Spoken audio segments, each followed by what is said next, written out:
Buenos días. Hoy les vengo a hablar un poco sobre el movimiento del proyectil. Antes de poder entrar a hacer un ejercicio o intentar realizar un ejercicio de esto mismo, tenemos que entrar un poco en teoría. Así que nos preguntamos, ¿qué es el movimiento del proyectil? El movimiento de un proyectil es un ejemplo en la vida real, lo cual nos puede ser útil para poder describir el movimiento parabólico. Este tipo de movimiento se caracteriza más que todo porque el objeto de cuya trayectoria se puede describir mediante una parábola. O simplemente podemos decir que es un movimiento que tiene una componente horizontal en X y una componente vertical en Y. En otras palabras, el movimiento del proyectil o parabólico no es más que la unión del movimiento de caída libre propiamente conocido y el movimiento del MRU o de movimiento rectilíneo uniforme. Entonces, llegamos a la deducción que el movimiento parabólico es el movimiento de caída libre más el movimiento rectilíneo uniforme.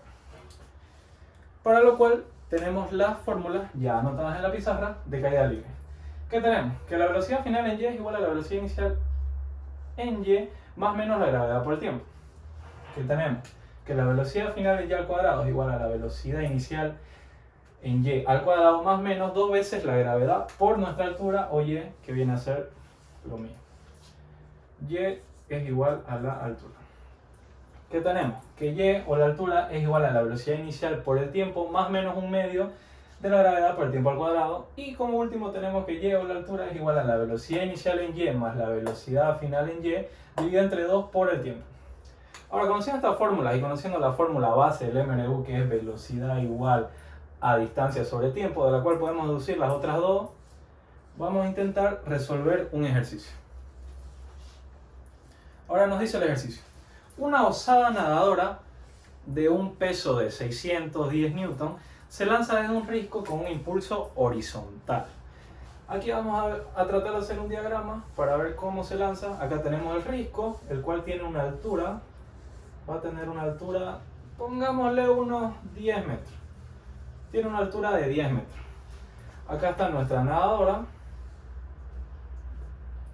Y vemos, nos pregunta, ¿qué rapidez mínima debe tener al saltar de lo alto del risco para no chocar con la cornisa?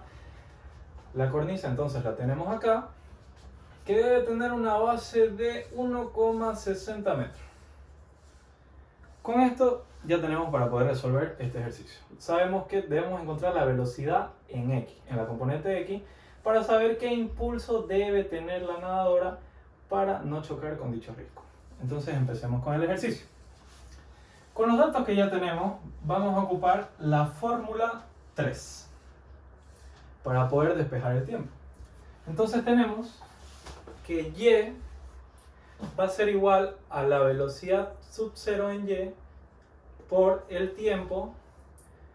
Acá vamos a tomar el valor de la gravedad positiva. ¿Por qué? Porque lo vamos a trabajar en que la gravedad va hacia abajo, entonces si su fuerza de atracción hacia abajo va a ser positiva, porque va a favor de la gravedad. Si iría en contra, la tomaremos como negativa. Entonces vamos a tener velocidad inicial en Y por tiempo más un medio de la gravedad por el tiempo al cuadrado. Como sabemos, la velocidad inicial es 0, así que esto se anula y se iguala a 0. Y nos quedaría la fórmula de que Y o la altura es igual a un medio de la gravedad por el tiempo al cuadrado. ¿Qué necesitamos? Despejar el tiempo, así que vamos por paso. Vamos a tener que el 2 que está dividiendo pasa a multiplicar 2 veces la altura va a ser igual a la gravedad por el tiempo al cuadrado. Para despejar el tiempo todavía seguimos, vamos a tener que el tiempo al cuadrado va a ser igual a 2 veces la altura sobre la gravedad. Y como vemos que está elevado al cuadrado, simplemente aplicamos raíces a ambos lados.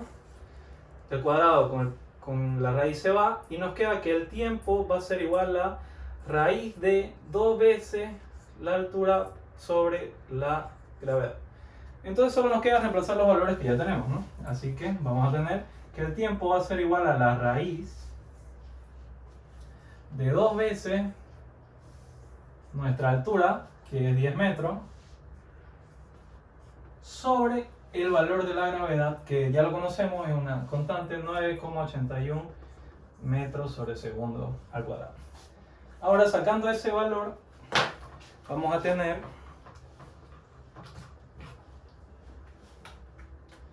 que nuestro tiempo es igual a 1,43 segundos. Entonces vamos a tener un tiempo igual a 1.43 segundos. Ya con ese tiempo vamos a poder sacar la velocidad de la nadadora en la componente X. ¿Y cómo lo hacemos? Fácil, con nuestra fórmula del MRU. Para poder entrar un poco más en materia, como necesitamos velocidad, pues ustedes dirán, usamos la fórmula 1. Pero vamos a despejarlo directamente de la unidad 3, de la fórmula 3. El tiempo es igual a la distancia sobre la velocidad. Si necesito la velocidad va a pasar a multiplicar y el tiempo pasa a dividir. Y simplemente nos queda que la velocidad va a ser igual a la distancia por el tiempo. ¿Cuál va a ser nuestra distancia en X? Pues simplemente va a ser la cornisa, así que reemplazamos con el tiempo ya encontrado. Vamos a tener que la velocidad va a ser igual a la distancia 1,60 metros sobre nuestro tiempo ya encontrado, que va a ser 1,43 segundos. Entonces, por último, tenemos que la velocidad en X, o la velocidad mínima, para que dicha nadadora salte y no choque con la cornisa, va a ser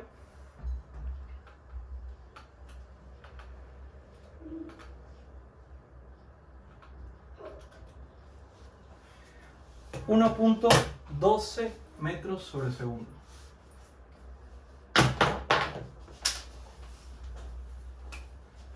.12 metros sobre segundo.